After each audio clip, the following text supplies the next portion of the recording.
पहिले पुरख केरा झिझड़ा रे कुड़िया चुए लगन सागरो राती हो चुए लगन सागरो राती पहिले पुरख केरा झिझड़ा रे कुड़िया चुए लगन सागरो राती हो चुए लगन सागरो राती ना मोरा यो है ना मोरा बाबा हो ना मोरा यो है ना मोरा बाबा हो के मोरा घर छोड़ दे तो हो के मोरा घर छोड़ दे तो।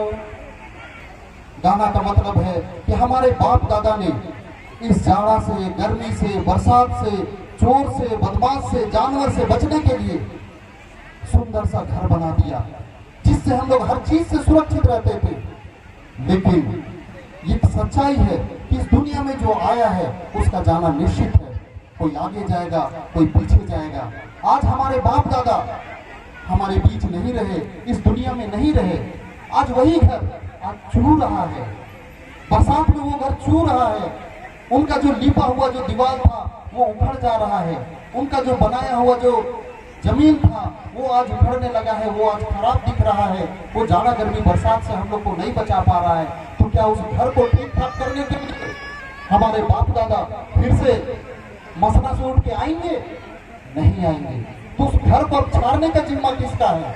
हम लोगों का। उस घर को लिपने का जिम्मा किसका है? हम लोगों का। तो आज हमारे बाप दादा ने उसी तरह से सामाजिक व्यवस्था में सरना, अखड़ा, मसना, जतरा एक एक चीज को बना कर दिया। हमारा भाषा, हमारा परंपरा, अपना संस्कृति और ये वरदान स्वरूप ये सरना धर्म हम लोगों को बना कर दिया। अब इसको कौन बचाएगा? आज हमारे पूजा स्थान में अतिक्रमण हो रहा है, सरना, अखड़ा, मसना में अतिक्रमण हो रहा है, हमारे भाषा, परंपरा, संस्कृति में अतिक्रमण हो रहा है। हमारे बेटी बहन में लोग बुरा नजर डाल रहे हैं, हमारे खेत बाड़ी में लोग बुरा नजर डाल रहे हैं। अब इस चीज को बचाने के लिए क्या भगवान बिरसा मुंडा फिर से आ पाएंगे? क्या शहीद वीर बुद्ध भगत फिर से आ पाएंगे? नहीं। अब हम ही लोग को उनके स्थान पर खड़ा होने की जरूरत है। तो आज ये सरना प्रार्थना सभा के माध्यम से आज सैकड़ों ऐसे लीडर हैं जो अपना घर बार छोड़कर अपने धर्म, अपने समाज को बचाने के लिए आगे आ रहे हैं। तो हम नमन करते हैं हमारे उन अगुवाओं का। तो आज इस धर्म, इस समाज को बचाने के लिए भी बहुत तरह का संगठन बना, चाहे छात्र संघ की बात करें या केंद्रीय सरना समिति की बात करें, इस तरह का इतना संगठन आदिवासी समाज में है। लेकिन उसके बाद भी आदिवासी समाज उठ नहीं पा रहा था, आदिवासी समाज बच नहीं पा रहा था। क्योंकि किसी मुद्दे पर संगठन तो बनता था, लेकिन कहीं ना कहीं एक पहलू है जो छूट जाता था, जो हमारे पुरखों का जो धार्मिक व्यवस्था, जो भावनात्मक रूप से हम लोग को जोड़ कर रखता है, इस चीज को हम लोग छोड़कर चलते थे। तो हमारे अगुवाओं ने इसी पर चिंतन मंथन किया और उन्होंने ये देखा कि आखिर हमारे पुरखा ऐसा किस चीज को पकड़कर चलते थे कि हमारा धर्म, हमारा समाज और हमारे समाज के लोग एकजुट रहते थे। तो उन लोगों ने देखा कि हमारे पुरखों ने एक व्यवस्था बनाया था, बिफे का दिन। वो बिफे का दिन, बाकी दिन हमारे पुरखा जितना भी मेहनत कर ले खेत बाड़ी में, लेकिन एक दिन वो बिफे का दिन, उस दिन हमारे पुरखा हार कोड़ी नहीं करते थे। उस दिन हम लोग के पुरखा लोग बेटी विदा नहीं करते थे। तो उस दिन करते क्या थे? उस दिन अपने धर्म, अपने समाज के लिए एक जगह बैठते थे, एक जगह बैठते थे, वो चिंतन मंथन करते थे। कोई ये ना बोले कि हम नहीं बैठ सकते हैं, हमको हार जोतने जाना है, इसलिए वो लोग नियम ही बना दिए कि बिफे के दिन आप हार कोड़ी नहीं कर सकते हैं। कोई ये ना बोले कि मेरे घर में शादी ब्याह है, हम नहीं बैठ सकते हैं, उन्होंने नियम ही बना दिया कि बिफे के दिन आप बेटी विदा नहीं कर सकते हैं। मतलब किसी भी हाल में बिफे का दिन अपने धर्म, अपने समाज के लोग के साथ हम लोगों को बैठना था। और जब वो बैठते थे तो 12 महीना का 13 तरह का गीत को भी जानते थे, धर्म समाज का एक एक नेक दस्तूर को भी जानते थे और उसको अपने बाल बच्चों तक पहुंचाते थे।